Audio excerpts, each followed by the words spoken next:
All right, I think we can blast off.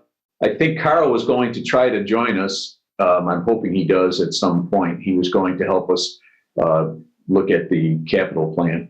But at any rate, Bill, I'll leave this up to you, how much you want to talk about. I know you've got some year-end information. It looked like our tax receipts were pretty healthy, which sounded good from what I saw in your statement. We closed the year with 2.6 million. Sadly, I found out, as you might have noticed in the council in the council meeting, that there was a 2020 House bill that Tim told me I had no record of it, so we paid that 19,000. So I think we've really closed out 2020 Reese Riley, and but other than that, I think we've got. I'm right now. I'm working hard to get all of the, because of course I have to put all of the gateway budgets into the 19 or so funds. So I finished, for Mark's benefit, I finished the general fund. So he's got his police budget, but we've got some of that. So that's still we good, but everything else seems to be okay. The big thing that I've got, which isn't on this the 2022 budget, I do have to finish the year-end report by March 1. So I'm hoping to do that by January, or by the end of January or beginning of February. But but we've got a healthy cash position, and we're continuing to collect money in the stormwater fee, so we should have no problem. I think that one, my recommendation would be, if we get into that later on, that we buy that outright and not finance it, because we've got enough projects that we will have to finance for other equipment. Last year, when we talked about year-end balances, we were nervous because we had to go bond money into cash, but we didn't have that appropriation, so to speak. But I think we've spent the 2/3 of that right now, haven't we? Yes. Yeah. We've actually, I would say maybe not quite 2/3, but yes.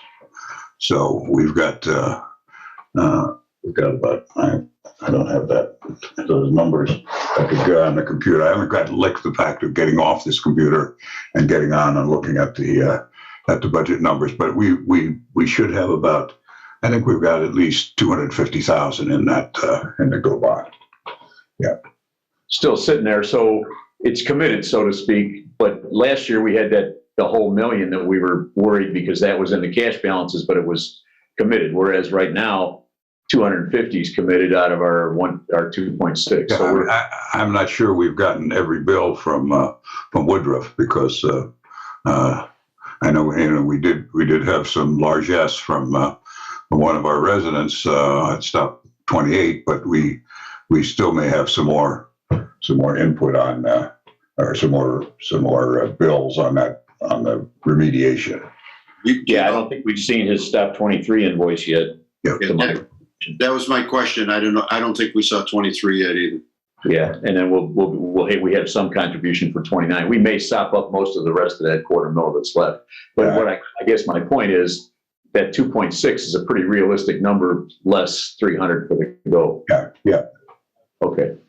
So 2.3 or so is a reasonable, certainly over 2 for our reserve. Yes. Okay. In terms of projections, we really, it seems like I won't use the word lucky, but we did get the revenue impacts were positive, not negative. We were nervous about receipts, and it looks like we got as much or more than we had planned. Yep. Yeah. Is that fair statement on revenue? Yes, that is good. That's good. Yeah, I think we're good. I mean, I think the bigger issue is always how many things do we do in 2022 and beyond. That's the thing. I know if we do some of these things like plow trucks and police cars and fire trucks and everything else, obviously those are going to have to be financed over a longer period of time. So the impact on our cash position is somewhat dependent on interest rates and how long we pay for these things. Right. Okay. So between that and what the water department's sitting on, we're looking pretty good. We got over $3 million sitting in the bank. Now, the one thing that I'd like to, in terms of 2022 budget, I'd like to I talked with Carl because it got to be, difficult at the end because we have to project for something that we haven't spent yet. Carl suggested, because I just didn't have enough money what we did was we budgeted for 25% of the town manager's salary and benefits in general, 12.5% in street, and 12.5% in park. And then the balance was going to be paid out of the water. So I don't want to, we can't spend the money twice, as we always have to tell our loved ones. So if we are spending what I would consider another $40,000 out of water, I mean, we can get that money out of somewhere else, but I have things like capital budgets in other funds, but some of the funds are like CCD are not. We cannot spend for salaries. Other funds like SEDIT or LIT is what it's called now.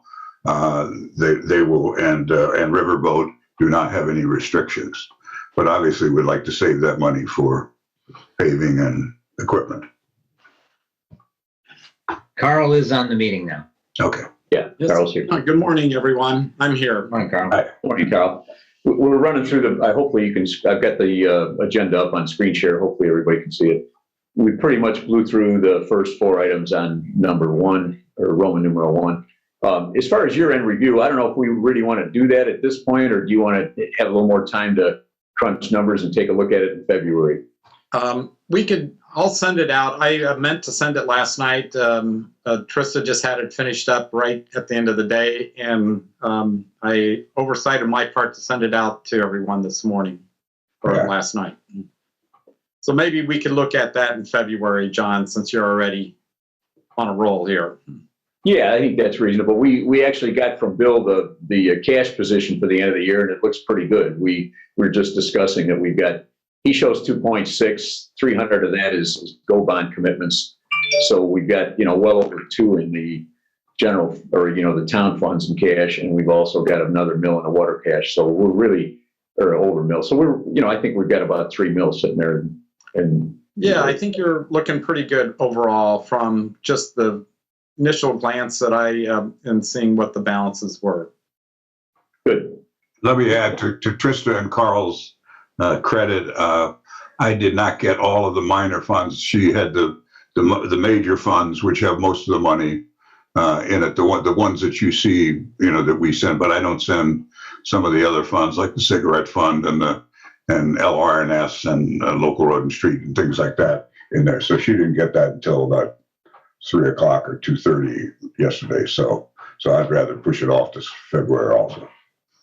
Those don't amount to more than 6 figures anyway, do they, Bill? No, but but she's more detail oriented than I am. So it's yeah, and that's fine. That's what you need. So we'll do our year end in Question. February. Yeah. Okay. Just a question on this 2022 budget. I know we talked about how Woodruff bills are still outstanding. Is there a way we can keep better track of what is outstanding from Woodruff? I assume he gives us an estimate of what his jobs are going to cost, and then we get the bill. Once we get that estimate, can we put that in and load it in and mark it as an estimate so we just have a little better handle on that? What we're paying him is not insubstantial. Would that be a possibility? The problem that I see in that one, Bob, is that we could not, because of the uncertainty of the project, how many rocks and how much remediation we needed. We had the 2 bids that we got were for, we're still T&M estimates. And we can get an idea from him, and maybe that's something that I don't, I know Bruce to say hello to him, but that would be something that maybe we could get an idea of what's still in the hopper for that. Okay. And I, from my point of view, I don't know whether there's more remediation that needs to be done. Do we think that? Right now, just to give you guys a rough idea, originally we thought we had about 5 and change or 6 or so at 21, around 23 at 23. And then we said we'd contribute somewhere in the neighborhood of 80 to 100 at 29. So we always felt like we were within that million that we got the go bond for. Right now, we've got the invoicing in at 21. I think he came in at 5 and change, Bill, at 21. Yeah. He's telling us that he thinks he's going to get somewhere around that 250 or 3 at 23. And then the one at 29 is still in play. So we should be within the go bond. Part of the problem with what you're describing, Bob, is as Bill has always educated me, I couldn't quite understand it. We're on a cash basis rather than an accrual basis. I'm used to seeing things, I'm sure Mike is too, on an accrual basis where you recognize those commitments on a monthly basis based on accrual rather than just when the money has to go out. Yeah. So we tried to do that with this go bond deal with the shore protection because it's such a big nut. But I think we should still be well within that go bond revenue dollar. So unless we get surprised, there really are no other remediation projects that we've committed to. So we've only got 21, 23, and what we're going to contribute to the 29 effort. Okay. And John, just quickly, you're comfortable that the 29 won't be that high because that's such a steep slope and all the work over there? You don't think 29 is going to be more than 2? Oh, it's not going to be 2. We only committed to 100 on that whole deal. And really we were hoping it was going to come in a little less than that. Essentially what happened there was, in the interest of moving that thing forward and negotiations with those property owners, they're improving 29 across our property as well. And we said we would contribute something to that effort. They're picking up the cost of the ramp and all the other remediation work to get down there. And then actually Osborne, the guy to the west, did a little fancier project. He went with the Lego block program rather than just the rock. And that's all knitted together now and complete, essentially. And then, again, we're waiting for Woodruff's invoicing. And then we said we would contribute something for what went across stop 29. Okay, because I was still confused because you got to redo those stairs and everything else. Okay. Well, that's a little different. The park department's supposed to be able to help contribute to that. And if we still have money to go bond, we can help out on that too. But generally, what we've done is anything below the rock, the town has picked up as part of the projects. For instance, at 21 and at 23, the big metal stairs that went from the wall down to the beach, the project picked up, so to speak, meaning it was part of the Woodruff contract for the town's go bond funds. The park department contributed work above that, essentially, at 21 and 23. Part of that, they designed it themselves and wanted to be involved anyway. But so that's kind of how that went down. At 29, we really don't have, the park department didn't have any more budget to improve the stairs going up. So we didn't do that part at 29. Okay. But, we hope to either have enough left over to go bond to help the park department, or the park department can budget for 29 stairs in 2022. Just as an aside, if you can say anything, fine. If you can't, I can understand that. You're saying 29 seems like we're coming to a conclusion. Does that also mean that there's going to be another conclusion with the documents? Well, when you say the documents, I'm assuming you're meaning the lawsuits, Joe. Yeah, we have a memorandum of agreement with those owners that they're going to remove all the suits against everybody, Right, and all the individuals. That's all going to go away at the culmination of the whole thing once we're all done with invoicing and I understand all of that, John, and I've read it all. But I'm just curious, when, or is there any site? How far away are we looking, or does anybody have a clue? Well, as soon as we get the invoicing in and get it all paid, then at that point it's a done deal. So I can't tell you. Woodruff he's a wonderful contractor. He's done a lot of good things for the town. But as Bill can tell you, getting invoicing from him can be a little bit untimely. Okay. I'd like to tell you it's going to be next week. I'm more than likely it's going to be another month out. Yeah. On the other hand, we're sitting on the money, so it doesn't hurt us too much. Yeah, but it's just nice to get rid of that whole lawsuit. Yep. Okay. Anything else on all that? Otherwise, we can move on to unfinished business. Bill, I kept this on here that I know you've done everything you think you need to do, and if there's anything else that we need to worry about with SBOA, are we in good shape? As far as I can tell, yes. Yeah. Okay. No news is good news. Last I talked to those guys, they were talking about they're going to have audits every year. I don't know. Are they coming back in, or do we know yet? I don't know. They haven't, we'll see what goes on. It seems like, John, that state board's still on the cycle of every 2 or 3 years for smaller towns. That's good. Yeah. The less we see of those folks, the better, I think. Well, but yeah, no, they were on a 4-year schedule when I started here, and it's kind of a drag because the boxes I've noticed in the last couple of years have gotten heavier, the banker's boxes. That's dragging them up from downstairs, and I finally have given up trying to do that. So, but there's a lot of strong people around, so that's good. Unless everybody has a problem with it, I think maybe we'll hold the capital asset plan until we get a little farther down the road here. Yeah. Lakeshore Drive Escrow, Carl, we still don't know about that until SRF, we commit to the sewer project, I guess. I think we just leave that in. Right.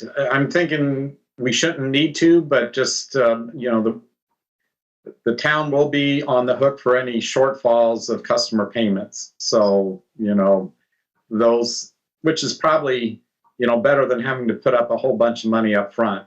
So maybe we should have a contingency in one of our funds over time with that thing. It probably wouldn't, because you can imagine there's going to be a certain number of them that will maybe be upset about having to pay these monthly fees. And it's just a matter of time till we get liens and well, of course, you have the ability to shut off the water. So. And then would there also be penalties, that late fee penalties also? Oh, yes, those will be accruing every month as well. Right, so that's why you'd like to catch up to it. No, I mean, with Michigan City or whoever we're paying. Yeah, we haven't set a schedule for late fees and all that yet, Joe. We need to do that at some point. We're a little, if you've been paying attention to the meetings, you know that we're probably not going to bid until March now, early March, hopefully maybe even February. Well, I don't know about February. It's more likely March. So the project won't culminate till 2024, I'm certain. So we've got a little time on that, but we do need to set a schedule for that. And I think this group would be the right one to do that, probably. John, there are statutation in the Indiana statute for like sewer bills. It would probably follow whatever the state statute is. It's usually like 10%, I believe, of the bill becomes a one-time penalty. Okay. We'll probably need to make a schedule and publish it for the Lakeshore guys so they know. Yep. Okay, good. As far as the ARP funds expenditure plan, we I don't know if we've really done anything significant with that. I don't know if that's something we want to toss to the working group, Mike. We haven't really significantly done anything with that other than we thought we could maybe pay some bonuses with it. And I know Bill thought maybe we could shift some fundings around. Carl, at one point you were talking about with Bill, the community center shortfall through the COVID years, whether that was something we could use the ARPA funds for. Well, I do have a new development. The Treasury Department, I think just last week, issued its final kind of regulations. I don't know if they're ever final, but in those regulations, they now say that for communities with less than 10 million of ARP funds, you can treat the whole amount as if it's lost revenue. So basically, the town will have the ability to spend, on any purpose, legal purpose, these funds. What? One of the things that on that issue, and Joe's and I have talked about this, we will probably get a mild write-up or slap on the wrist because I just didn't get around to closing out. So we're closing the year. Remember, I kept talking about the fact we got to put some money in, and we were doing so much. We were doing 2 years of paving in 1 year. That while we were within budget for the community center, we will close the year. And if you looked at your cash position, there's a brackets parentheses around the cash in the community center. So when we've got money, we should try to put that in there.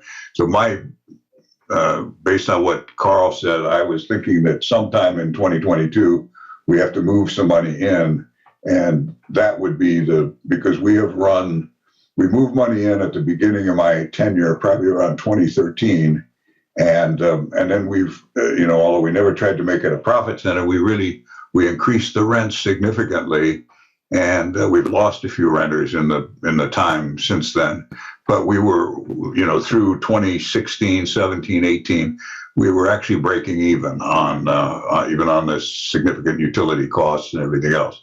And Joe and his pals have done a lot to try to, to minimize the cost on cleaning and maintenance and everything else. But we do need some money to go into that. So my sense would be that we need to evaluate that, not today, but we do need to evaluate that and see whether we can move that ARP money, at least some portion of that money into the community center. That is the one thing that you cannot do. You cannot use the ARP money for Lost revenue? Yeah, I don't think so. For paying like deficits and funds or paying loan payments on bonds or that kind of thing. I think the easier way would be you transfer money from the general fund to cover your community center. That, you could do a resolution the council could pass to transfer funds from the general fund to the community center. I just popped up, hopefully you guys can see this. I just popped up the revenue side on that community center fund bill. It looks like originally we thought we were only going to have, if I'm reading this right, it looks like we originally thought on the budget we were only going to get about 20 grand in rent and you got 34. Does that? Yeah, I'm sorry, I'm sorry, that's November. Sorry, hold on. Let me try to find, that's year to date. Yeah, you had about 40 in there on that last statement. I pulled up the wrong one. So we're a little better shape than what we budgeted on that town center, aren't we not? I mean, on the community. Yeah, but if you pull up the cash position, which is easier for you to do than me, that cash, the cash position on all funds, you'll see a negative. You're closing the year at the end of 12/31. Right, you've got that. Let me try to find that real quick. I thought I had that, but I had the November one. I shifted a bunch of stuff around in my emails the other night to try to clean things up, and I think I wound up with Well, this is your public council appointment. Yeah. So, December meeting. That's not it.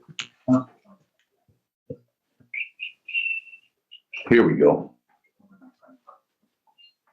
Okay, now I can share this with you.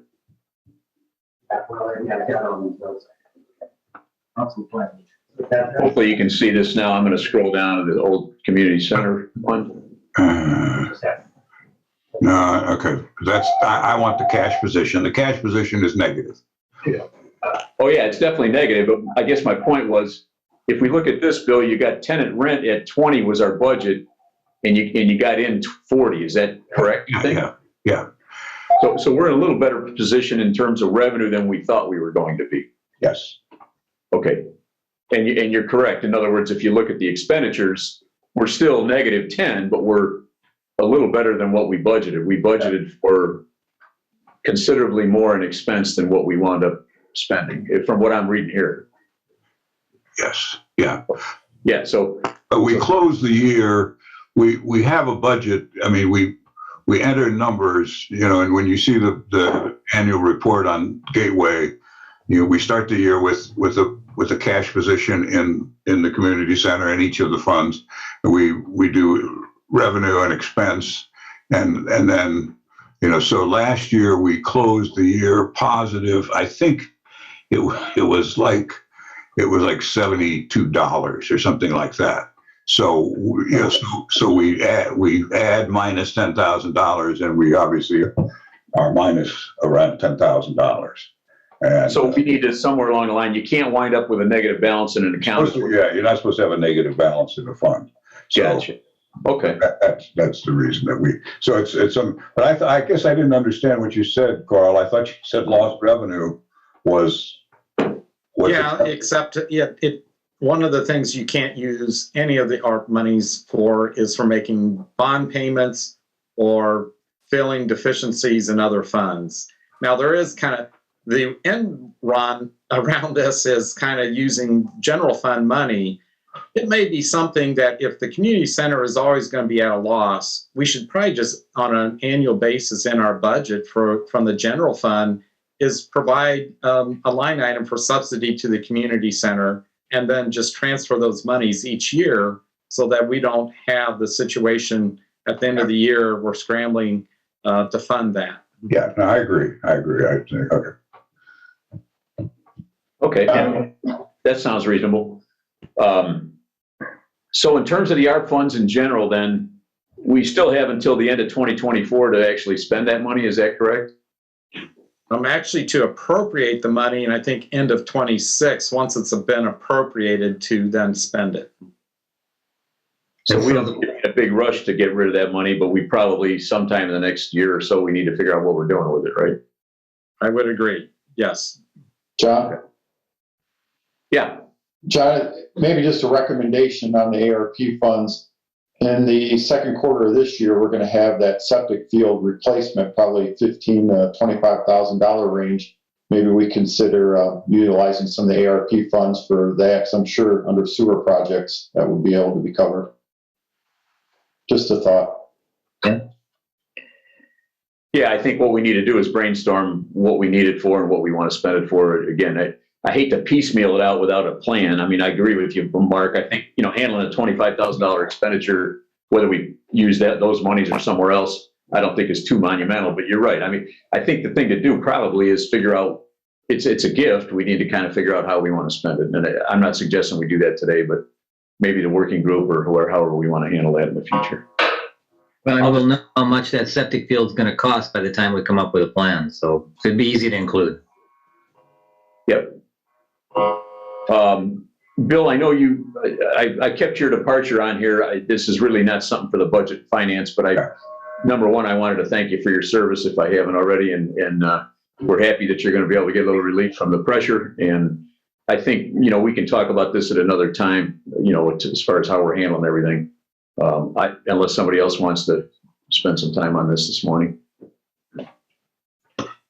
I don't hear. I would just like to say it's been a pleasure working with Bill over the years. And Bill, I hope you will find much enjoyment in other activities and being able to sleep in every day. Has there been a finalized date? I'm looking at this thing. It just says date. It's February 18th, Joe. Oh, February 18th? February 18th is when I told the Republican Party that they need to find a replacement. However, the difference is I'm not moving out of town. I'm here, and I have offered to everybody that I know the clerk treasurer. The state law allows the clerk treasurer to appoint as many deputy clerks as needed. Obviously, the council has to weigh in to approve that.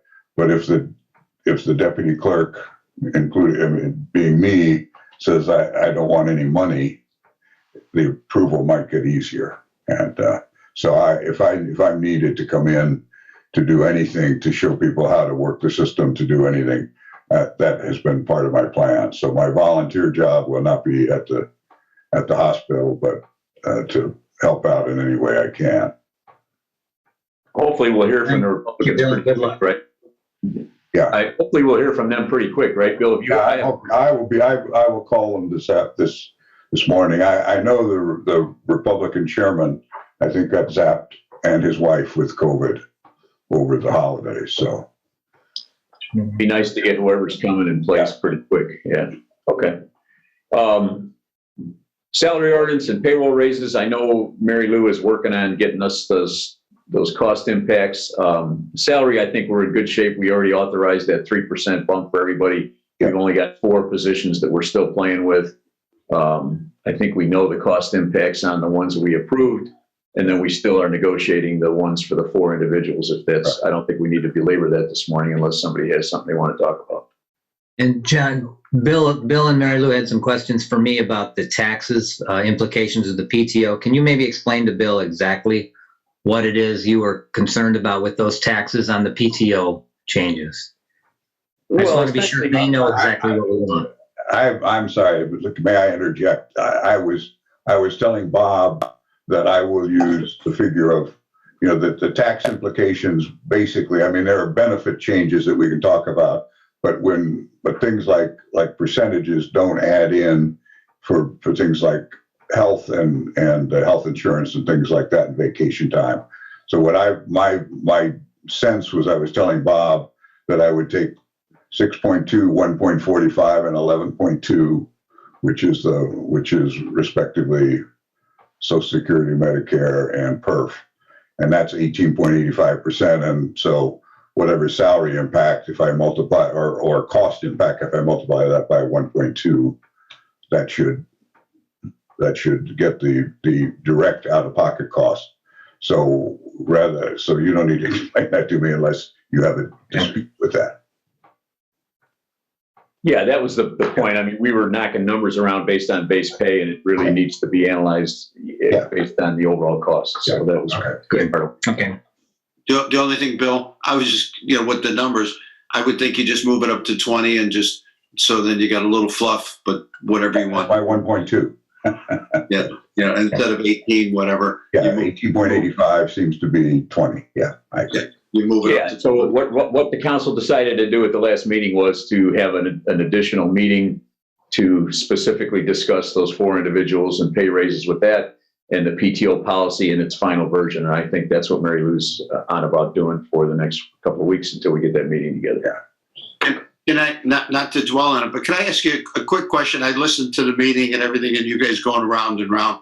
I mean, for these 4 people, if I have this correct, everybody's agreed that they were underpaid. Is that a true statement at some point in time in history? Well, you have to be careful not to confuse. So when we did our salary survey of surrounding communities a year and change ago, we wanted to declare a philosophy of compensation above or beyond average.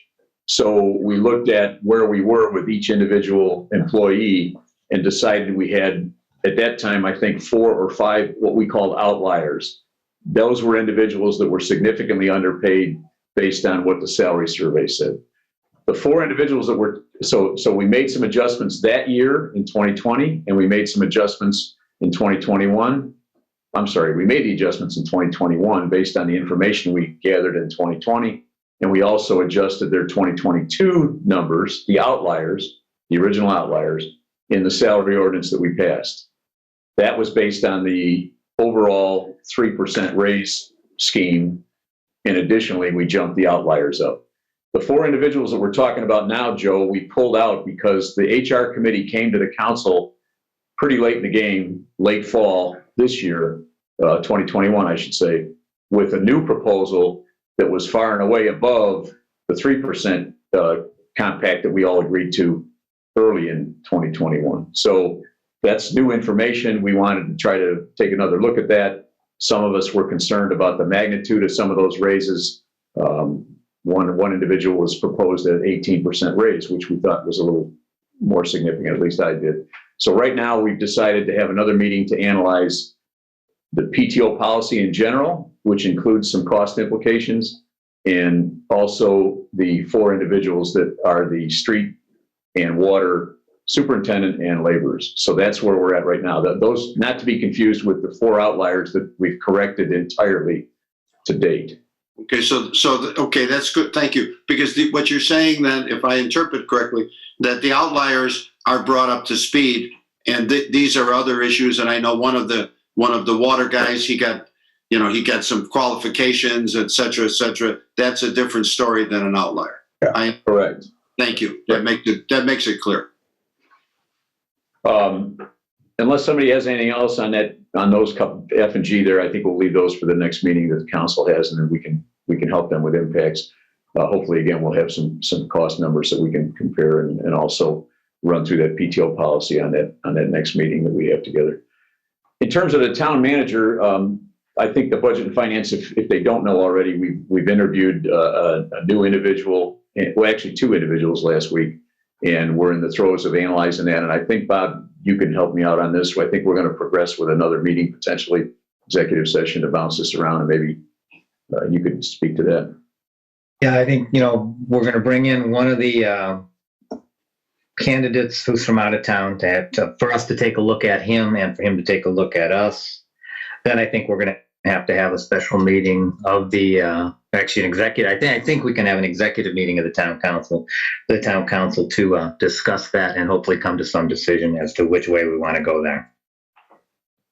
So in terms of cost impacts, we budgeted, I think, Bill, it was like 60 to 80 or something like that in base pay for that. Right. So, the salary ordinance has a range, based on the range that was agreed earlier. And I think it was 55 to 75. And so we've got that. We've got the salary ordinance and we can plug them in for anywhere within that range. And and then we have, as I mentioned earlier in the meeting, I budgeted I just didn't have enough budget money. So I have budgeted for half of those 55 to 75 to come out of water. And there will be a significant amount of effort that the town manager has to work on. The water department is part of the purview of the town manager. So we may have to do, if we do hire somebody, we may have to do another appropriation to cover the rest of it. Yeah. Okay. So, I mean, by the time you add on all the bennies and everything else that's going to be involved, that could be a 6-figure operation, but somewhere between. Yeah. And I did stroke in the 3 funds that I talked about. I did stroke those funds by 20%. Yeah. Also. Fair enough. We'll see how that develops. The CCMG, I think this is just informational. We've already run over this ad nauseum. I am meeting with Haas. Tom and I are meeting with Haas today just to review the actual application that'll go in this month, just to finalize the numbers. So we should be somewhere close to this. If anything changes, I'll let you know. But that gives you an idea of what we're committing to if we decided to do the whole thing. If we get it. Yeah, you're right, Bill. We may not get anything. You just don't know. It's a nebulous thing, although we've been successful over the last few years. Yeah, we have. One thing I want to do to mention, just for informational purposes, we've done a lot of the engineering work. John Coker asked me last night about the significant costs for the engineering. We've done a lot of the engineering and installation of storm sewer structures over the last 3 years on the CCMG applications. So this will be one of the last ones that will involve significant drainage structures. So in the future, we'll be doing more just resurfacing work, and we may not have to reach for such big applications in the future, assuming they still have the program. But the cautionary tale there is we do want to do Lakeshore Drive if we're able to, maybe in 2024 through the CCMG, to keep that out of the sewer project. And on Lakeshore Drive, we may have some new drainage work to do there. So there's a caveat there, but hopefully over time now, once we've done all these drainage structures and the amount of paving we've done, there'll be less that we'll need to do in the future. It'll be more of a maintenance program rather than catching up like we've had to do in the last few years. And with that, given the fact that we're doing stormwater drainage, we've been collecting money for stormwater drainage, and I assume we have a fair amount of money built up there. Is it possible to use that as that matching money for the CCMG grant, up to that portion that's going to be for stormwater drainage? That's a good question for Carl. CCMG, our match for the CCMG, I think could come from pretty much anywhere, but I'll let Carl. Yeah, that's true. It can come from, a variety of sources, whether it's your seeded funds, your rainy day funds, general fund, whatever available funds, CCD, we should, But I don't know that we have this built into the capital plan, but certainly that should be something that we should add in. Go ahead, Bill. Does the stormwater utility, Carl, is that one that you could tap for CCMG? To the extent that some of these are fixing drainage problems, yes, I would think so. Okay, cool. And I know Mr. Rizvi's on, and so we could use some of that money for the stormwater drainage solution for his property, and maybe for a stormwater drainage tank or whatever on Lakeshore Drive to help ameliorate that problem too.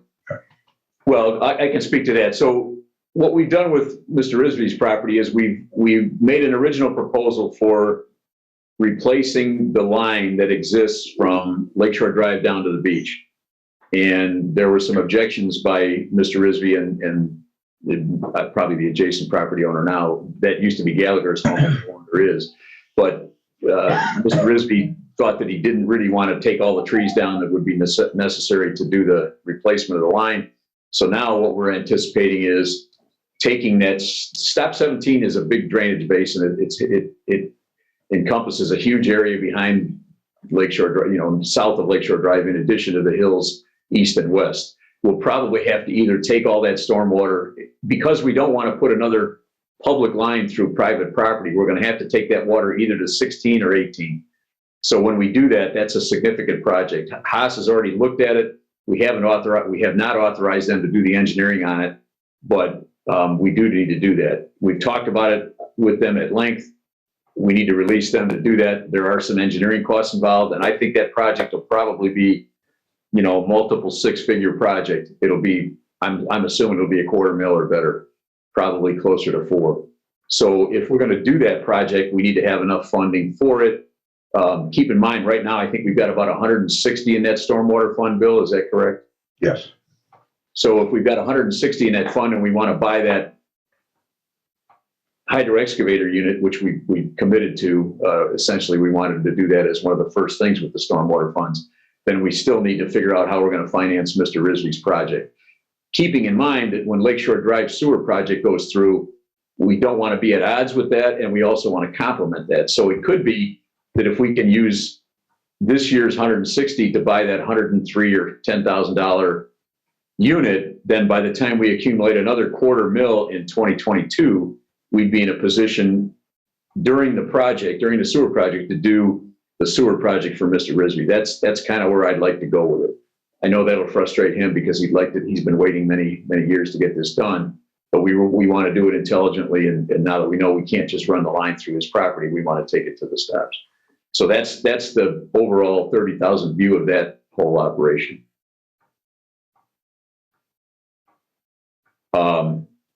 So we generate about $250,000 every year. Hopefully, by the time we get into 2022 here and get the sewer project lined up, we can get Mr. Risby taken care of as well in 2022, or certainly by 2023.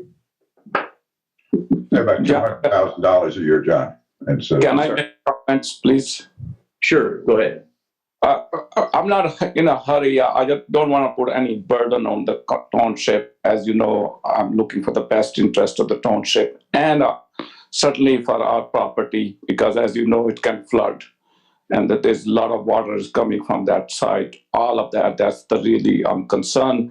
But on the same time, as long as we see something is happening, because last 7-8 years nothing has happened. So as long as we see something is happening, I will work with you and with Tom every practical possible way. Yeah, you obviously, Mr. Risby, you've been very cooperative. In fact, later on, we're going to talk about the Christensen proposal, which you were instrumental in getting for us. So, no, I appreciate your patience. Anything else on that? Are you okay? I know, Bob, that's a long-winded answer to your question. Yeah, so I just want to be clear. So that we're going to be doing the sewer project down Lakeshore Drive. We also are talking about this diverting the water from 17 east and west. But the plan is to not do that diversion project till after the sewer is done, because we're going to repave that road. I'd hate to see us tear it up with some kind of water diversion project. Is that what's the time frame on that? Well, if I'm on my game, my hope is, so you've heard me pontificate on the sewer project many times. Right now, the sewer project more than likely will get bid in March. Right. Because of the NIPSCO conflicts, we're probably not going to be able to release them to do everything they want to do this first season. So unless we allow them to work through summer, and we're still working on that, because whether the alternate numbers make any sense or not, and depending on who the contractor is and how confident we are that they won't be, make life miserable for us, we'll decide on whether we let them work through the summer. Assuming we don't let them work through the summer, they're going to start on some of the work in 2022. Yeah. In fall of 2022, NIPSCO will have quite a bit going on. They told us it's a 16-week duration. So some of the fall will be followed up with NIPSCO. The way we negotiated with NIPSCO and hope to ice the deal in February with them prior to bidding is that they'll phase their work such that we can get some things accomplished in 2022. So fall 2022, we'll be hitting the ground running pretty hard. Spring of 23, we'll be running hard. Whether we do any summer work in 23, 23, and 24, we'll hit it hard and complete the project. So we actually have basically 2022 and 2023 to get whatever done that we need to get done, including Mr. Risby's project. If we can fund that with stormwater funds from 2022 to 2023, which I'm confident that we can, and get the engineering done, hopefully we can do it as we march through that area in conjunction with the project, such that when we surface Lakeshore Drive, hopefully in 2024 with CCMG money, then we're capping the project and we're totally done. Got it. Okay. Long-winded answer, apologize. No, that was good. That explained to me. I just wanted to be sure we weren't undoing some of our Lakeshore Drive work with that water diversion project. And it sounds like we're not. Understood. And I've woven this little thing, it's kind of like a gossamer. I hope it all goes that way. Yeah. Any other questions on any of that? Otherwise, 2023 budgeting process, Carl, with Bill's departure, depending on who winds up in the town clerk position, we also have been blessed with a new individual at the water department. I think you've talked to her. That's Helen, if we can keep making use of her. So we will have to try to keep, get ahead of that budget process with Bill's help, in the early part of the year, depending on how everything goes. We're going to need to be a little more proactive on that in terms of what your involvement is, I think, for 2023. Sure. We'll be glad to help fill in the gaps. And maybe Bill will still be available to help as well. Yep. That's my plan. I don't like the idea of Bill working for free. We're going to have to work that out. Yeah. New business now. What I'd like to do, so there's really three things on there, unless somebody else has something else. This grant proposal from Christensen, just so people understand, Mr. Risby has an individual by the name of Jamie that he suggested we meet with. I've met with with Jamie, and we've talked a little bit, and he came up with a proposal for us. They're essentially, their business, they go about the business of doing grant writing for corporations and municipalities. They've provided us with a proposal, which I'm going to pop up here.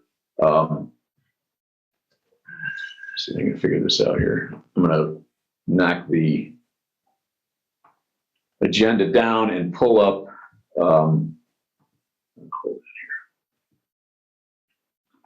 So I don't know if anybody's or any of you have had a chance to spend much time on this, but I did send it out, I think, yesterday. I apologize for not having it out to you sooner. So essentially, this consulting company proposes to go out and reach for grants for the town.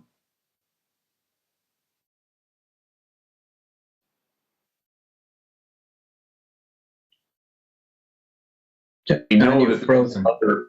I'm sorry? You froze there. The last I heard was grants for the town. Okay, we've had some good success. The fire department has had some good success. Chief Swistek has had good success.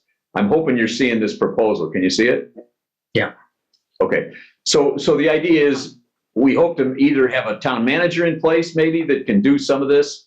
On the other hand, this company does it professionally. They're CPAs and consultants.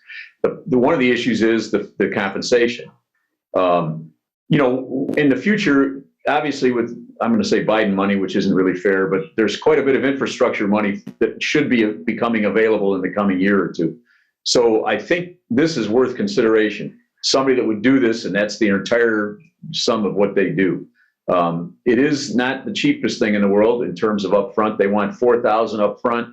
I'll show you if you haven't had a chance to read any of this, I'll show you their schedule of fees that they're proposing. I'm scrolling kind of faster. I apologize for that. So essentially, it's about an $8,000 to $10,000 expenditure with a $4,000 downstroke to get them moving. That gets us to the point where they'll identify opportunities and develop strategies for us. I just wanted to present it to the Budget and Finance so everybody was aware of it. It's really a town council decision, but it's something we need to think about because I think we do have a deficit in opportunities that we've taken advantage of in grants. I am aware of some coastal money that's available as well for shore protection, although we've pretty much done that on our own, but we could look at maybe some other improvements along the lakefront with some of that money. That's another thing that is available. Homeland Security has some funding available as well through FEMA, but these people, this company could potentially provide that. Does anybody need to say anything else on this? Otherwise, I'm going to stop sharing it. So essentially, I think that's an opportunity for us in the future. We do need to decide what to tell these people, in relatively short order. I don't want to mislead them, but if we have some thoughts relative to whether we want to do anything with that, we probably need to let them know sometime in the near future. Yeah, I guess. John, could you send me that? Email me this proposal so let me look at it to see if there is any room to improve, and I can discuss with them because over the year we have great relationship. If I can help somehow to township to reduce some of their fees, if there is any room to improve. No, I will certainly email it to you, Zafar. Thank you. And in terms of negotiating, yeah, Jamie's been very good about what they propose. I met with 2 individuals with them, and Bob shared some of these informations too. But I think we probably need to sit with them one more time before we make our presentation to the town council. He was interested in what we want. Jamie wasn't interested in what our position was, and Bob and I have had some conversations. Some of this will key on the town manager decision as well. But and Zafar, I just sent it to you. One thought I had, couple thoughts I've had is, one is there is no guarantee they'll get you any grants. It's all up on us to pay them. The other thing I don't see is I don't see any list of satisfied customers.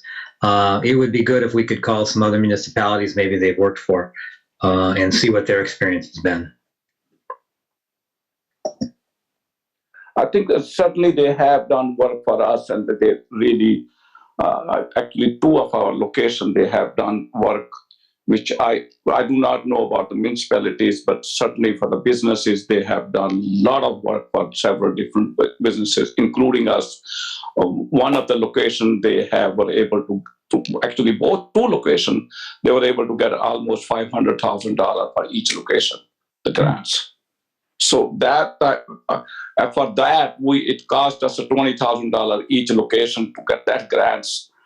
So that certainly I have experience, and recently I was talking to them. Also, we have a couple of projects which is carbon sequestration project, which is millions of dollars. So they are certainly researching some of the grants for that also. So that I have experience with them, and they are certainly accounting firm, and they certainly do a lot of accounting work for different facilities, which I know of that. They're pretty reputable company. That I know for sure. And that's the only thing I can say, but certainly they cannot guarantee, they have to research, look, and find and match each project to what kind of grants can be available. We have some local sources, the LaPorte Hospital sale generated that. I forget what they call themselves, but that they fund some things. So there's some local sources that we're aware of, but I think there's a lot of national stuff that takes an awful lot of legwork that whether we get a town manager in here that's capable of it, or it's kind of tough for volunteers like us to have enough time and knowledge to get these things done. So I think it's worth consideration, and whether we do something with it immediately or not, I just wanted to bring it to everybody's attention. I think we present, unless this group says it's completely out of the question, maybe we present it to the town council as a whole at the next meeting. And again, it'd be good if this outfit could give us a list of municipalities that they've dealt with that we could just contact. I think that would be helpful. That'd give me a more of a comfort level with using their services. sounds like a great idea. I can contact them and ask them for that, and then we'll present this whole thing to the council in its entirety, and then we can say that at least the budget and finance guys are aware of the dollar implications at this point. Yep. Bond bank financing, Carl, I just wanted to throw this on there. With this capital plan, we've got some equipment involved, whether it's plows, fire trucks, some of the other things, even some of the infrastructure at the old school and the town hall. They keep advertising and sending me emails and all that. I don't know if it comes through the AIM sites or whatever, but they seem like they're aggressively trying to promote themselves. And I don't know where you think that fits into our program or whether it does at all. Well, yeah, we don't have a cash shortfall, at least with the plan that's put together. So I'm wondering, do you really, unless there's things that aren't in this plan that are going to be coming up, you're going to be paying interest. And what their program is they basically have, 5 or 6 banks that they usually send out a request for bids on. And then the banks usually provide responses, and then they just provide us with, or would provide you with, who is the lowest bidder on that lease program. It's a fairly easy program. I'm not knocking it. I'm just saying, do you want to incur those interest costs if you already have cash on hand to pay for it? Understood. I'm going to stop sharing the agenda because we're kind of done with that. But what I'd like to share is the capital plan that Carl came up with. And you have to bear with me for a second. I thought I had it up here, but While you're doing that, John, I just wanted to add the Indiana Bond Bank. I contacted them a few years ago, and they had 5 banks. The only bank that was in Indiana was Crossroads, and I found that their fees were considerably less than, and so the police cars that we are paying for are through an Indiana Bond Bank / Crossroads Bank expenditure. So they do have merit because Crossroads seems to beat all of the prices that we got before. And I'm familiar with them, Bill, and I think that that's been our experience too, that oftentimes they have been the low provider. Yeah. I'm trying. Carl, is there a way to get this thing up full screen? I don't know if I'm doing this right. Can you make a spreadsheet go full screen or no? Yes, if you click up on the, you see where the X is on the green bar? Yeah. The next one over. Don't click that. Yeah, that one. Click that. That should. Okay. I don't know if it's because of Zoom. Well, at any rate, can you guys see the spreadsheet? Yep. Okay. We sent it all. Maybe, Carl, if I can manipulate it for everybody, but maybe you can just kind of give us a cook's tour of it. Sure. So basically, I think, John, you and the committee have kind of refined numbers that we started working on last fall as to what are the projects for water, street, fire, police, community center, infotech, and town hall. And so then I just started, you'll see underneath after the total, what the total is, and then I'm showing where we're funding a lot of the projects, either CCD, seeded, or water. The water is all, that's for the Lakeshore Drive. I think a lot of that, and that'll be paid out of the water utility funds. Street and fire, I think, are coming pretty much out of CCD. And then some of the smaller ones, like for police, community center, infotech, town hall, I think some of those are coming out of seeded. And so I was just trying to keep an even balance so that, one, as we're projecting annual revenues in each of these funds, I'm projecting, like for seeded, it's about $245,000 a year, as long as we keep the 5-cent rate.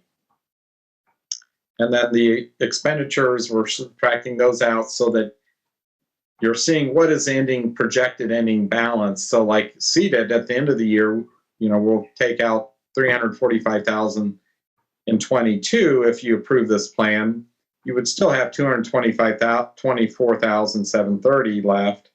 And then seeded to fund the rest of them, you would spend additional $112,000, with about $200,000 coming in would leave you 192,000. And so we just done that for the next 4 years through 2026. And what I didn't provide would be for, I know CEDAT's been paying some personnel, some professional services, and utility expenditures. Last year for 2021, it was about 140,000 that I think Bill had charged there. I don't have a good number as to what those expenditures would be going forward. For now, these numbers do not assume any additional amounts. And we could factor, put those in so that you would see, all right, we're not going to have at the end of 26, $500,000 in seeded. So that's kind of the overall philosophy of what I was trying to do with the projects that you have selected so far. I don't believe, John, that there are stormwater projects in here. Is that right? That's correct. And I don't know that you have the stormwater revenues in there either. I do not. So, if you wanted to, we could, but I think overall, you're basically saying for the stormwater equipment, that's 160,000 for this year. We have those funds on hand already. That's correct. Yes. So moving forward, then I would anticipate, we told everybody when we started the stormwater fund that we would reduce it at the point where we covered everything we needed to cover with stormwater. The cautionary tale is eventually IDEM and EPA are going to come in and no longer allow us just to dump raw street water into the lake the way we do now. So I anticipate we're going to have to put some structures in, like what I call swirl structures, to take the contaminants out before the stormwater goes into the lake. I think that'll happen over time. So I don't know that we want to reduce that anytime soon, but $250,000 a year should suffice to get Mr. Risby's project. That's not fair to Mr. Risby. The Stop 17 drainage project and some other drainage work done in the next 3 or 4 years so that we won't need any additional funds to do those projects. So I think if we want to keep those off the capital plan for now, we can certainly incorporate them, but we would also put the revenue in. So it should be revenue neutral and expense neutral as far as the capital plan.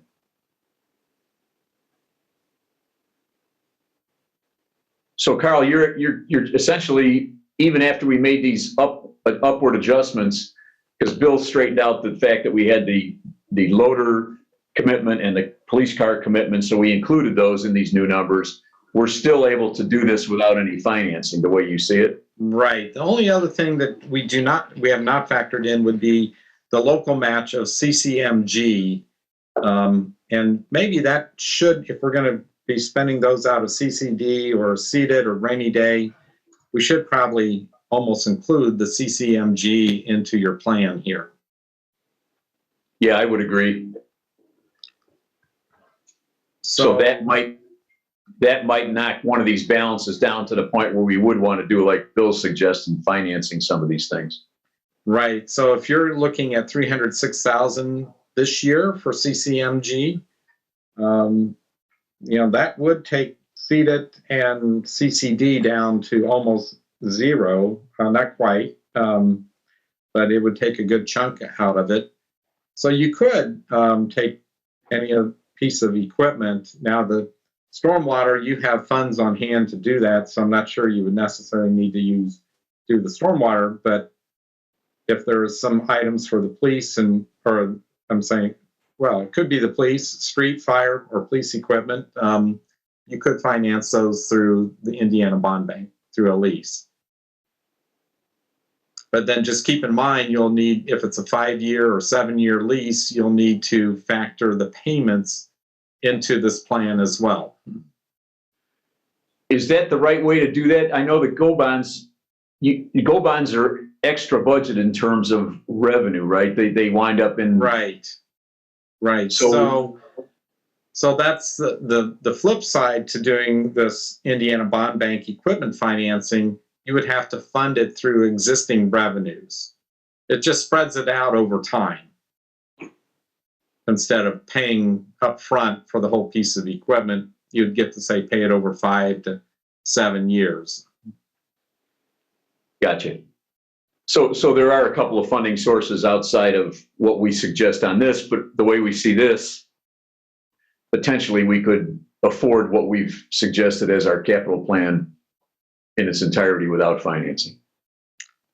Yes, I think so. Even if you did the local match out of either CCD and seeded, you would, take out 300,000 between those two funds, and you would leave, a little over 100,000 left. Right. If all goes according to plan. Okay. Does anybody need to see any more information on this spreadsheet? Otherwise, I'm going to stop sharing it. I think I sent it to everybody. Are there any questions and specifics on here? Okay, I'm going to stop sharing it then. The one thing could I add something with what Carl had said, that it seems like the CCMG project, which I think we have kind of unanimous agreement that it's a great deal. It doesn't work out to exactly 3 for 1, but it gets close to, at least 2 for 1, twice as much money as we put in, and we get money from the state. But that one seems to be something that we have to pay for in the year in which it is, in which it is spent, because it's not something that I don't see banks. I mean, I suppose we could set up a paving fund, where we collect money just like a stormwater fund. But I see that as money that we can't, we can't get a bank to give us money for the stuff that we put in the street. So I think we're going to have to pay for that. And then I still think we're going to have to finance some of these big equipment purchases. But and I think But also, yeah, I agree, Bill. And just to be clear, the dollar amounts that we threw in for the fire purchases or fire expenditures include financing the building for a 30-year and the truck for, I think, 20 years. So those numbers, I don't want to mislead anybody. Those numbers are based on, some long-term commitments and some financing for those 2 projects in terms of the fire, if we pull the trigger on those. And then, like Mark's squad cars, just like Bill had us adjust those, we committed to, I forget what it was, Bill, 90 or something on. Yeah. So for a couple of squad car, I forget how many there were, we got a $90,000 bill, and we're essentially financing that through multiple years. So we're already doing some financing. And I think I guess the point to be made is we're in pretty good shape. We think we can do the capital plan as we see it. So I think just to brainstorm a little bit and see what everybody's thoughts are, we need to figure out what our action plan is for all these items. I know the plows, if you look at the equipment maintenance on this year, you'll see the equipment maintenance is significantly over budget in the streets, and that's because we've had to spend quite a bit of money on those plows. They're starting to be long of tooth and cause all kinds of problems. Much the same, for the town center, and in terms of IT and the HVAC and the septic tank, and then also the community center has some HVAC issues as well. So what's the group's pleasure? Mike, maybe you can weigh in. I mean, I don't know whether we need to. I think philosophically the town council said they were behind us, and I guess we just need to come up with an action plan. Well, I would only add, John, that as we've talked about the finance piece of this, it isn't really shown on the spreadsheets. Ultimately, what portion is going to be paid out of reserves, can be paid out of reserves. And then number 2, then what is the balance over this 5-year period in terms of financing? And what does it really mean in terms of what we pass along to the taxpayers for repayment on this? And that's the piece that's missing for me. And I guess that part I'd like to see added to this analysis as to what portion is going to come from reserves, what portion is going to come from financing, if we were to do it all. That would be the only thing I would add. Yeah, and that's something that I guess this group would be tasked with, coming up with that ratio, right? I would think so. Yeah. And John, I could run some debt service schedules if you want on the fire and equipment, for the fire station and the engine. That'd be great, Carl. We'll need to know what those purchases are, because I don't think I have that amounts. Right. So what we did, I happen to be more intimately familiar with the fire stuff, but So we looked at, we go to these shows and trucks can range anywhere from $500,000 to 700, depending on what you want to buy. I think we're going to be closer to the $500,000 range. And then the station edition that we put together the first go around when the town council authorized us to go out and try to get some pricing, that we never pulled the trigger on that design build concept, but we're in the neighborhood of about $1 million. I think we can do better than that, but those are the numbers that we've been knocking around. So in terms of coming up with some thoughts, Carl, I think if you look at the station edition in the neighborhood of $1 million and the truck in the neighborhood of about 650 or so, that should be plenty of money. And I hope we can be under that. Mr. Coker suggests, and I think he's right, if we can make the new addition amenable to community use as well, in terms of a bigger meeting space than we have for the town center. We've got the old school, but that's a little problematic for noise and some of the other things. So I think we can, have some multi-use component of this new addition. So, but at any rate, those are the numbers I think we can use to kind of get something started. Then, Mike, I guess the pleasure of the group is what? I think I'd like to see us by the February meeting come to the town council and say, hey, can you authorize, for instance, the fire department to go out and start doing design build, getting some numbers together? And then same thing with the community center. Can we look at that HVAC and getting some proposals together? I mean, what do you think we should be doing here? Well, as I look at the spreadsheet, and you've mentioned the $1 million, I can't tell under 2022 under fire, it's showing $230,000. So if we're going to do a design build and the total capital expenditure in that is $1 million, this I think assumes then that there's financing in that. Yeah, that's always been the assumption that we would have to finance.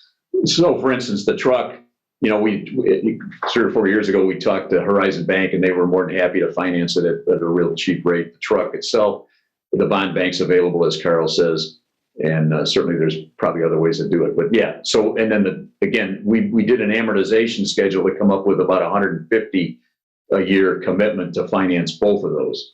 Or not to finance, but the payment essentially is what we plugged in. Yeah, so I think in terms of the town council and being able to focus in on this thing, because it's going to be really difficult to really focus in on this based on all the things we've talked about, is we really kind of take 2022 apart and say, all right, we're going to say, we're acknowledging the fact that this is our capital needs over the next 5 years. And I think that becomes an acknowledgement. We approve that is reality. We're not approving the purchase of any of these things. But then we dissect 2022, Carl, and we basically say, here's what we're financing, here's the cost, here's what's coming out of reserves relative to all these things, to include the fire, but include all these items, and have us really focus in on 2022 as a budget issue. And then we go back, once the various areas have identified, once the fire department is net and those costs are analyzed, and we look at a truck. What is that truck? Get down to the specifics of saying, all right, here's what we're suggesting we want to buy or build. Then I think that's the process we go through. I mean, these are big numbers. I mean, these are boxcar numbers, and I know you agree with that, John. And I just think that for the town council to focus in on this thing, we're going to need to go deeper into what is financed, what's coming out of reserves, what's the net cost that we're going to be passing along through the tax process. Can I ask you a quick question? We're talking about finance and we're talking about using reserves. So there is no idea that we do another GO bond, or is that something that's still out there? I think anything's up for deliberation, Joe. GO bond means that it's outside our ability to tax, essentially. In other words, it goes on to the tax bills for the individuals, but it's not part of our, we don't have to stretch for it out of the current budget.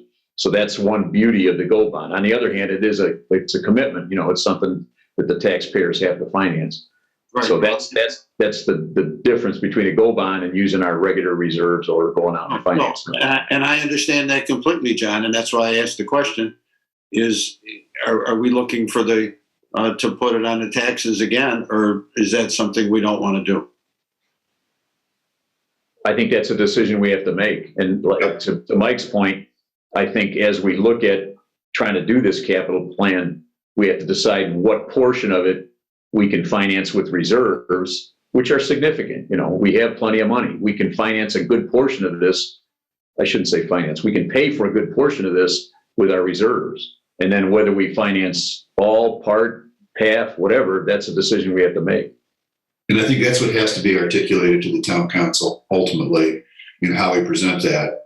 And the piece is good. This is great. I mean, it really shows us what our potential costs are over a 5-year period, but it doesn't really tell you how we're paying for it completely, entirely. But just to be clear, the $230,000 projected for 2022 for the fire department included finance charges for the truck and station? Is that correct? Okay. So just to show you what we did, I tried to put some details so that people understood what was in those numbers. If you look at what I've shown on the screen right now under fire for 2022. I'm not seeing it, John. You're not seeing it? Yeah, I don't see you sharing. Sorry.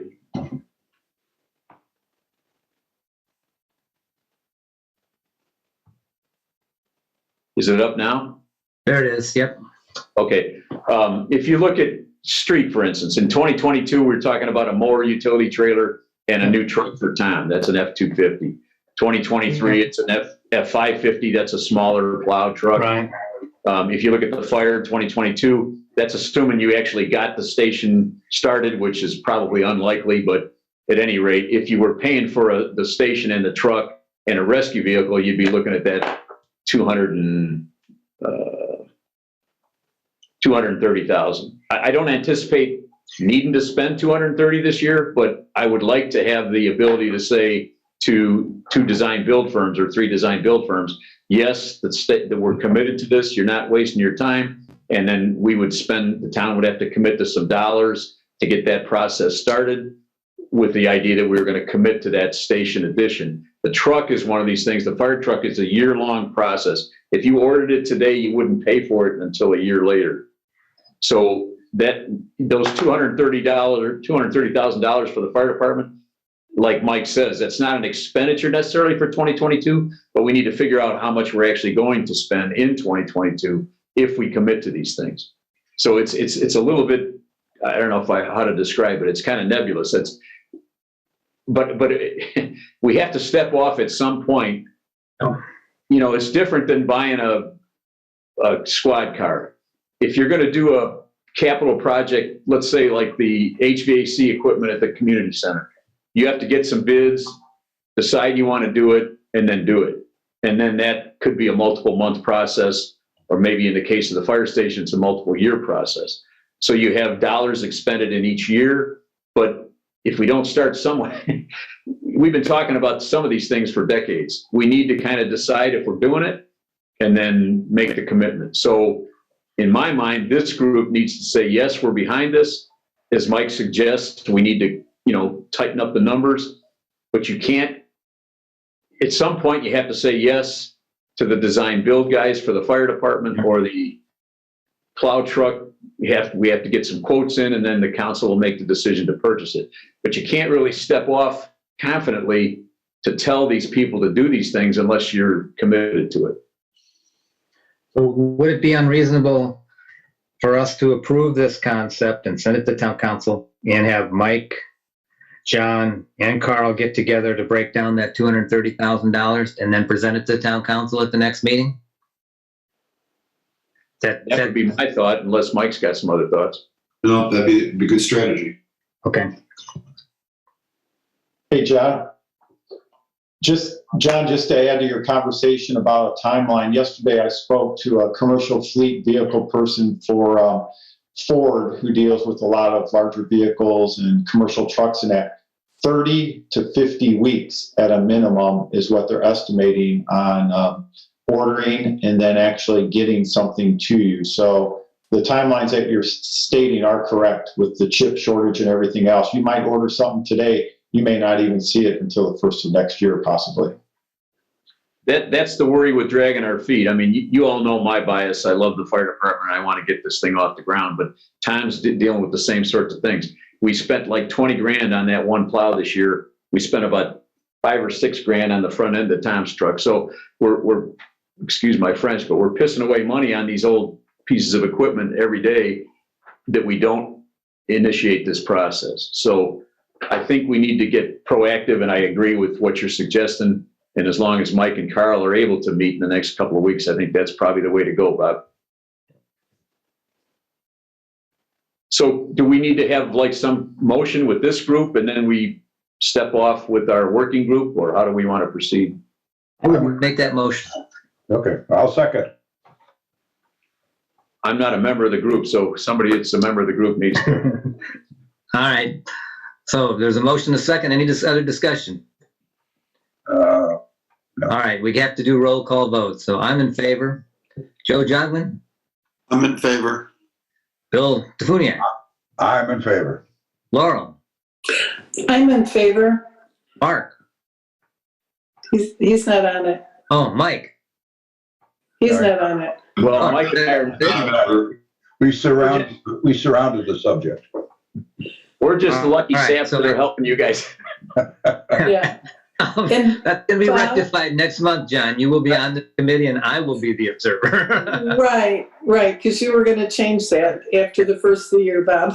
Yep, now that was the plan, but the town council decided they wanted to hold off any committee changes till next month. So we will get that done. Okay. Yep. All right, so I think that passed. John, I hand it back over to you. Yeah, that's all I have. If anybody else has any issues or any questions or public comment or anything like that, Mike and Carl, do you want to try to set a date now, or how's there? I don't know about travel plans and that sort of thing for you guys. I'm in town. Can I make a comment, please? Certainly. Yeah, for the record, this is the farthest bit. My question is that community center, we have budgeted a lot of money. Why can't we just, I don't know if it's legal or not, but I think Carl may be able to tell us, why don't we go to Escrow or some other big institution and we said we can change the name of the community center, for example, Escrow Community Center. For next 10 years, they pay us a $240,000 for the next 10 years to change the name of the community center. And that money can be used for the community center and free up the other cash to use it for the fire department, for other projects. I don't know if it's possible or not. How about Lucas Oil? Could we use them? You're suggesting a sponsorship for that facility? Yeah, it's basically advertising. If we change the name to Escrow Community Center, they have their name right on the top of the building, and in return, they pay you $240,000. How do I reach the $240,000? That's a $2,000 a month. For 10 years, that's a $240,000. They will have the right to use that name on the community center for next 10 years. And that money can be used for other projects. So that's the one suggestion. And the second, I think my concern about that, I think we mentioned a couple of times, the water department money. If I remember right, that was the one of the concern.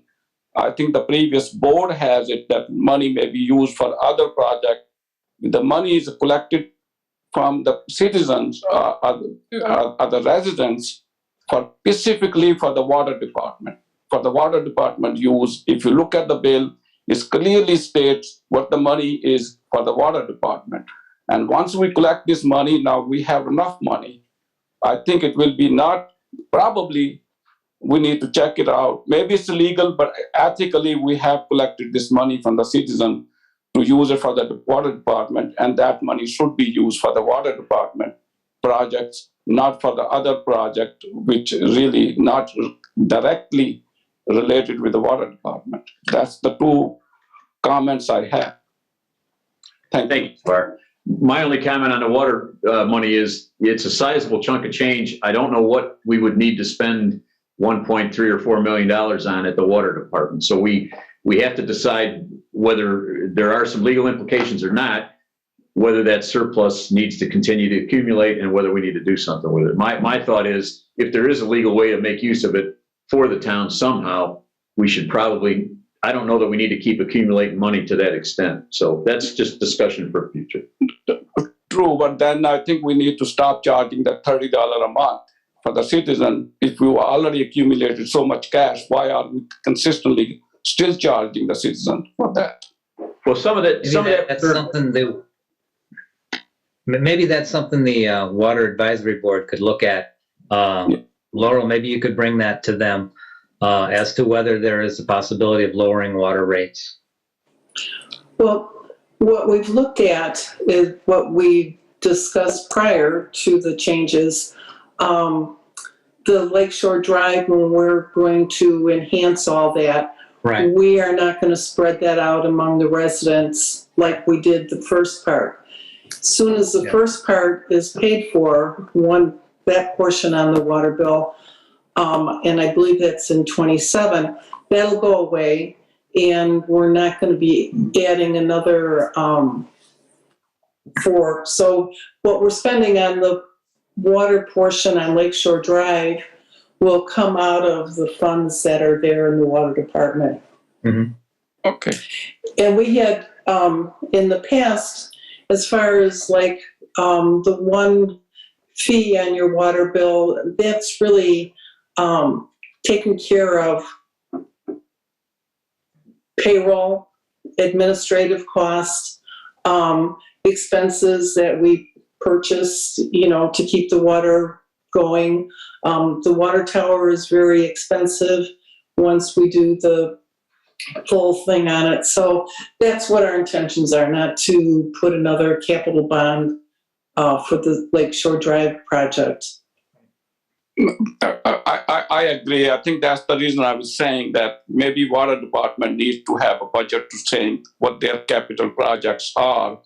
So that way we don't divert this money to the other things and then water department suddenly come back and saying we need more money. Yeah, no, the capital charge on there, every month we're paying that bond payment, and what we collect is pretty much what our monthly payment is. So that's kind of a wash. That's not money that's going into the water department.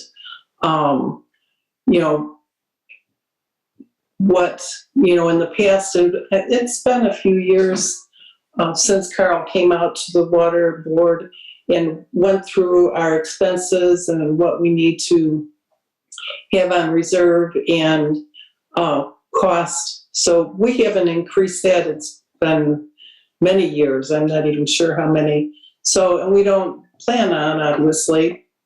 And the other cost savings to the residents here is that we're not going to spread out the expenditures for Lakeshore Drive like we did the first, what we're paying on the bond now for.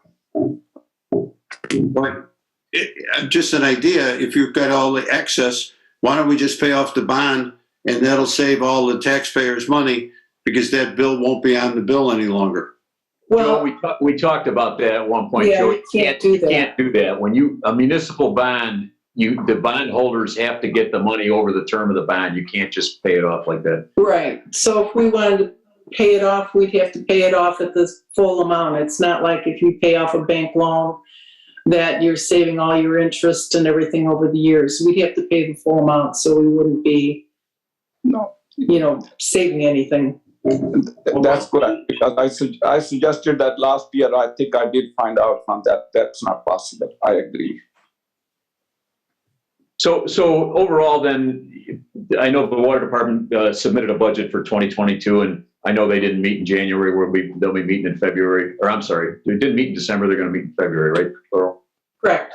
Yeah. So the water advisory committee is going to have some, that we can talk about some of those issues with them in terms of their future capital, and maybe we did include some capital, and we did talk to Greg about capital needs. And if you notice on that spreadsheet for the capital plan, we do have some water capital improvements included on there. So, Mike, we lost Carl. I'm sure he had a 10 o'clock meeting. So maybe what I'll do is I'll throw some dates out to him based on what you tell me your availability looks like for a working group meeting in the next few weeks. Yeah, I'm pretty flexible, John. I don't have anything that's really looming, and I'm going to be in town, so I can move stuff around. I mean, we've got the cyber meeting next Wednesday, the IT meeting. Right. So next week, I'm go sorry. ahead. No, I was going to say, I had the unfortunate occurrence of a colonoscopy on the 18th, so I'm out on the 18th. But maybe if you want to get out, we probably should stay away from the 18th and 19th. I can suggest either the 21st or the week of the 24th, depending on what you think. The 20th and 21st both work for me. All right, I'll try those dates, and if not, I'll see if he's got some availability that following week. Sounds good. John, can we check also, is it possible to change the name of the community center? Is that legal? And we can get some money from this Pesco or some other bank, even some other people to use that. I wrote that down. Zafar and I will check with Willoughby and find out, and then we can bring it up at the next council meeting. I think, hey, we're always ready for new ideas, so let's talk about it and see what we can come up with. Thanks. That's all I have. Cool. All right, well, if we're done, I entertain a motion to adjourn. I'll second. I'm in favor. Laurel's in favor. I'm in favor. I'm in favor. Go. I think that's. Did you hear me? Yes, I did hear you. Yep. All right, everybody. Well, thank you much. This was John, will you good. hang This it- was very John, educational hang for me. it for a minute.